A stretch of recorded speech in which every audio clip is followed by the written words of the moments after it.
नमस्ते बच्चों, मैं सुजीत कुमार राय, संस्कृत शिक्षक, आपके अपने YouTube चैनल संस्कृतानुराग पर आप सबों का हार्दिक स्वागत करता हूं। बच्चों, आज हम लोग संस्कृत व्याकरण के अंतर्गत बहुत ही महत्वपूर्ण विषय समास प्रकरणम का अध्ययन करेंगे। समास प्रकरणम से संबंधित प्रश्न विभिन्न कक्षाओं एवं परीक्षाओं में प्रमुखता के साथ पूछे जाते हैं, अतः इसका अध्ययन आप सबों के लिए आवश्यक है। बच्चों, समास प्रकरण नामक वीडियो इसके पूर्व भी मैं अपने इस चैनल पर पोस्ट कर चुका हूं, जिसमें आपको समास की परिभाषा, उसके भेद एवं अव्ययी भाव समास तथा तत्पुरुष समास के बारे में बताया जा चुका है। आज का मेरा यह वीडियो समास प्रकरणम का दूसरा एवं अंतिम भाग है, जिसमें आपको कर्मधारय समास, द्विगु समास, द्वंद्व समास एवं बहुव्रीहि समास के बारे में विस्तृत जानकारी दी जाएगी। तो आइए मैं आपको आज के अपने विषय पर लिए चलता हूँ, जिसका नाम है समास प्रकरणम। सबसे पहले कर्मधारय समास। कर्मधारय समास का एक दूसरा भी नाम है समानाधिकरण तत्पुरुष, क्योंकि यह तत्पुरुष समास का ही भेद कहा जाता है। देखिए, कर्मधारय समास तत्पुरुष समास का ही एक भेद है। इसे समानाधिकरण तत्पुरुष भी कहा जाता है। जब विशेष्य और विशेषण के बीच समान विभक्ति एवं वचन के साथ समास हो तो उसे कर्मधारय समास कहते हैं। यहाँ मैं आपको समान विभक्ति एवं वचन इसलिए कहा क्योंकि विशेष्य और विशेषण का नियम ही होता है कि दोनों की लिंग विभक्ति और वचन जो होता है वह समान होता है। इस समास के पूर्व पद में प्रायः विशेषण होता है और उत्तर पद में विशेष्य।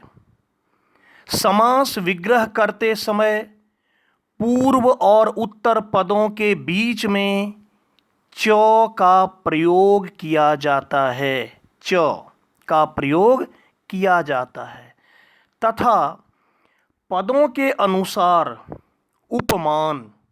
सबसे पहले मैं आपको यहाँ समझा देना चाहता हूँ कि उपमान किसे कहते हैं।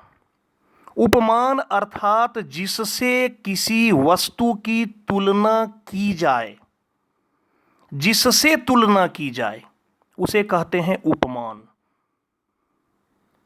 तो पदों के अनुसार उपमान में प्रथमा विभक्ति एक वचन हो जाता है। देखिए विशेष्य विशेषण का। नीलोत्पलम। नीलोत्पलम का समास विग्रह होगा नीलम च तत् उत्पलम। उत्पल कहते हैं कमल को। देखिए नीलम उत्पलम भी आप कर सकते हैं। तो नीलोत्पलम, नीलम च तत् उत्पलम। महापुरुष, महान च असौ पुरुष अथवा महान पुरुष। विद्वज्जन, विद्वान च असौ जन। निर्मल वस्त्रम, निर्मलम च तत् वस्त्रम। इसको थोड़ा हिंदी में भी समझ लीजिए। नीलोत्पलम, नीलम च तत् उत्पलम। नीलम मतलब नीला है जो कमल। महापुरुषः महान च असौ पुरुषः, वह पुरुष जो महान है। विद्वज्जनः विद्वान च असौ जनः, जो व्यक्ति विद्वान है। और निर्मल वस्त्रम निर्मलम च तत्वस्त्रम, जो वस्त्र जो कपड़ा निर्मल है, स्वच्छ है। उपमान उपमेय, जिसकी तुलना की जाए वह उपमान कहलाता है। जैसे चंद्र, चंद्र की तुलना करते हैं, चांद की तुलना करते हैं। जैसे नायिका के मुख से हम चांद की तुलना करते हैं। और जिससे तुलना की जाए वह उपमेय है। जैसे मुख, उपमेय हो गया मुख। यदि हम कहें उसका मुख चांद के समान सुंदर है, इस वाक्य में मुख उपमेय है, क्योंकि मुख की तुलना की जा रही है। और चांद उपमान है, क्योंकि चांद से तुलना की जा रही है। फिर से एक बार समझ लीजिए, जिसकी तुलना की जाए वह उपमान है, और जिससे तुलना की जाए वह उपमेय है। जैसे कि उसका मुख चांद के समान सुंदर है।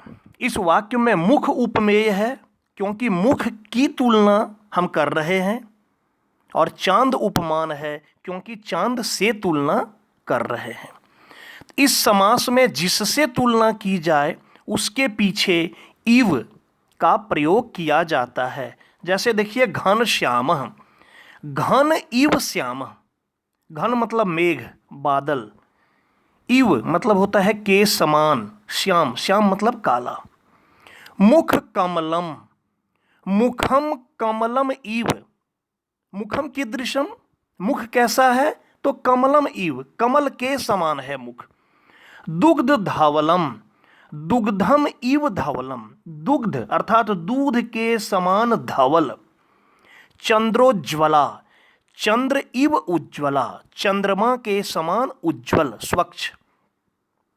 गज स्थूलः, गज इव स्थूलः, हाथी के समान स्थूल। स्थूल मतलब मोटा। और चंदन शीतलः, चंदन इव शीतलः, चंदन के समान शीतल या ठंडा। तो ये था कर्मधारय समास। अब हम आगे बढ़ते हैं। द्विगुः समासः, जिस समास का पूर्व पद संख्यावाचक हो तथा समाहार का बोध हो उसे द्विगु समास कहते हैं। संख्यावाचक बड़ा आसान शब्द है, आप समझ रहे हैं। जैसे 1, 2, 3, 4 ये जो संख्या है इसी को कहते हैं संख्यावाचक। तो जिस समास का पूर्व पद संख्यावाचक हो तथा समाहार का बोध हो उसे द्विगु समास कहते हैं। इस समास में प्रायः एक वचनांत नपुंसक लिंग का प्रयोग किया जाता है। जैसे चतुर्भुजम, चतुर्नाम भुजानाम समाहारः, 4 भुजाओं का समाहार। संख्या आ गया 4। पंचवटी, पंचानाम वटानाम समाहारः, 5 वटों का समाहार। पंच संख्यावाचक। त्रिभुवनम, त्रयानाम भुवनानाम समाहारः, 3 भुवनों का समाहार। नवग्रहम, नवानाम ग्रहानाम समाहारः, 9 ग्रहों का समाहार। अष्टाध्यायी, अष्टानाम अध्यायानाम समाहारः, 8 अध्यायों का समाहार। नवरत्नम, नवानाम रत्नानाम समाहारः, 9 रत्नों का समाहार।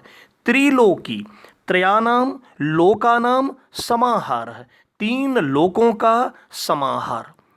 सप्तशती, सप्तानाम शतानाम समाहारः।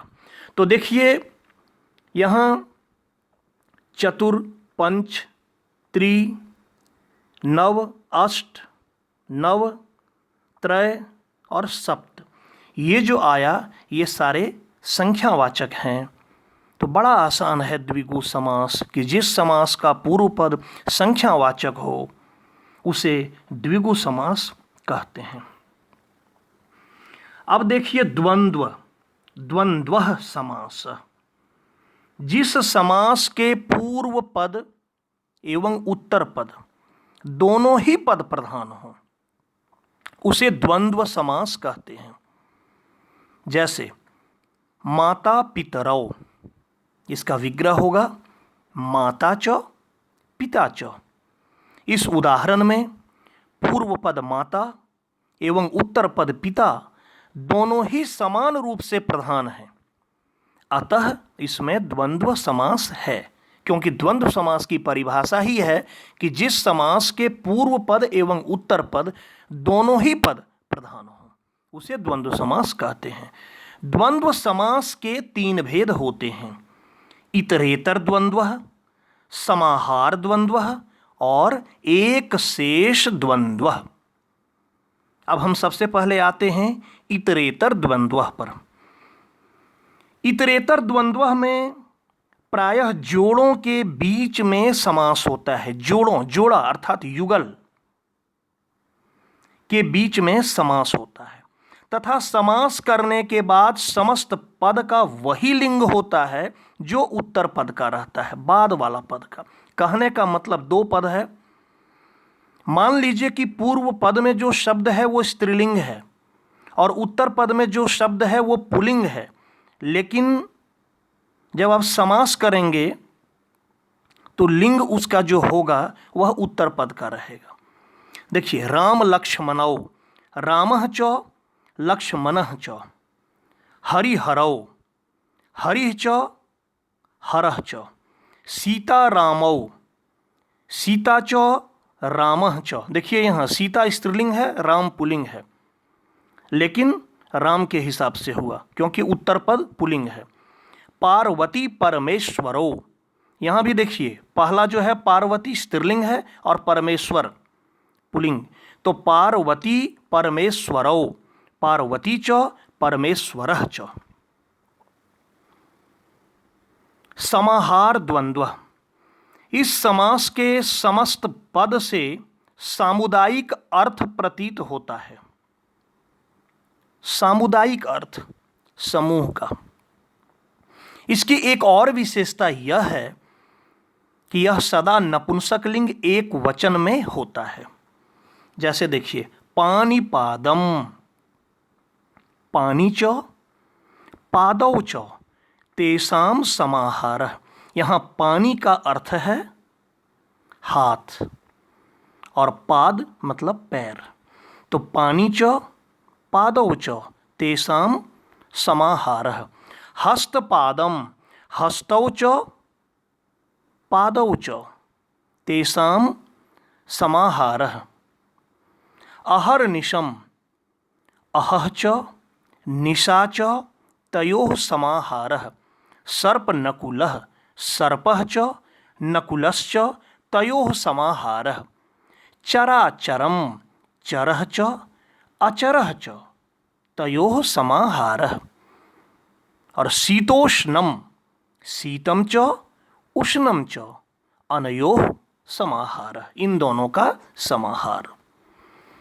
एक शेष द्वंद्व, इस समास में युगल शब्द होते हैं, मतलब 2 तो रहते ही हैं, किंतु समास बनाने के समय दोनों पदों में से किसी एक को ही प्रमुख मानकर उसका समास होता है।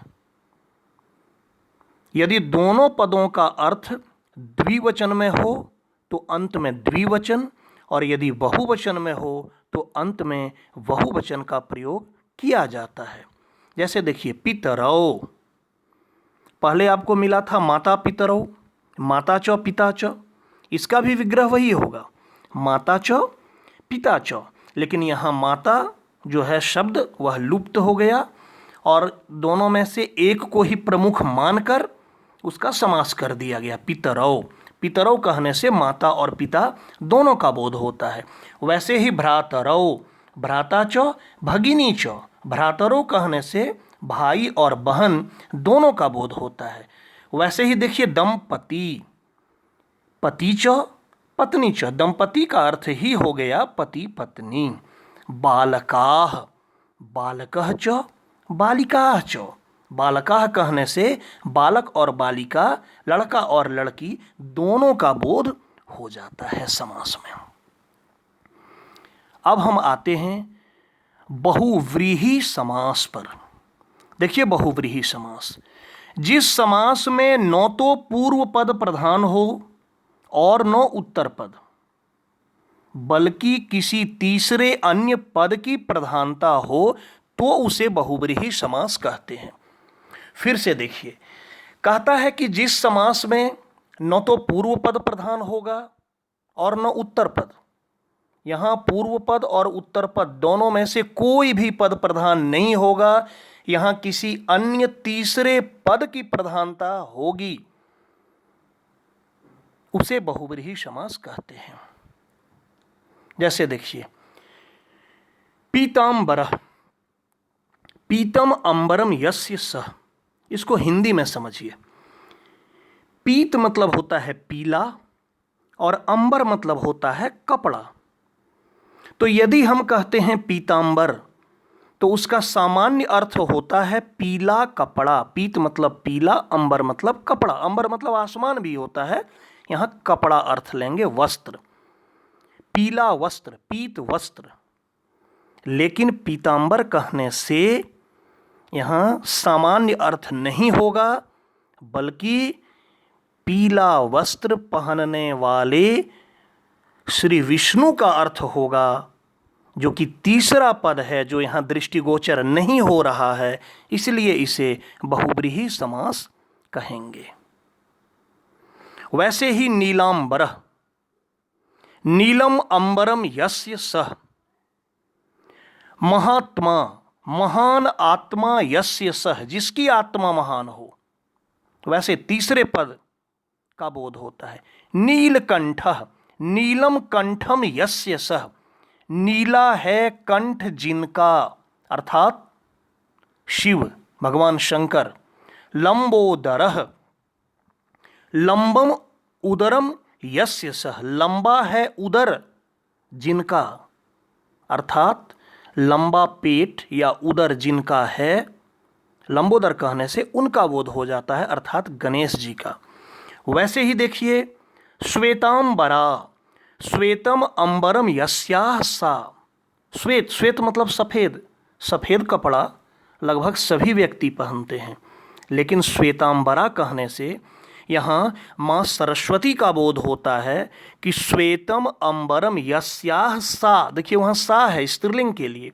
श्वेत वस्त्र जो धारण करती है, श्वेत वस्त्र जिनका है, अर्थात माँ सरस्वती। ये हो गया बहुव्रीहि। वैसे ही देखिए दशाननः, दस आननानि यस्य सः। 10 आनन मतलब मुख या सिर जिनके थे, अर्थात रावण।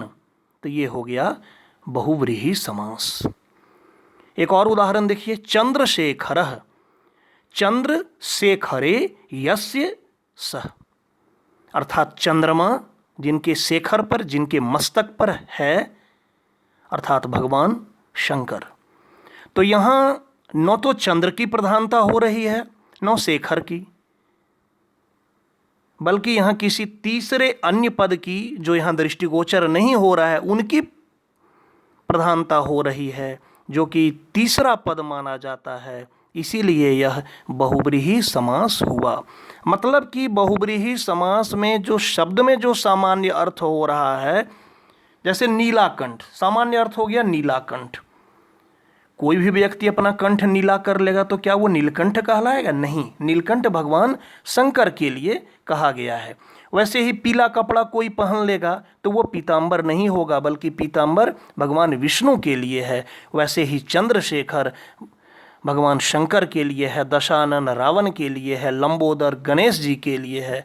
और वैसा व्यक्ति जिनकी आत्मा महान हो, उनको हम कहेंगे महात्मा। तो ये था बहुव्रीहि समास।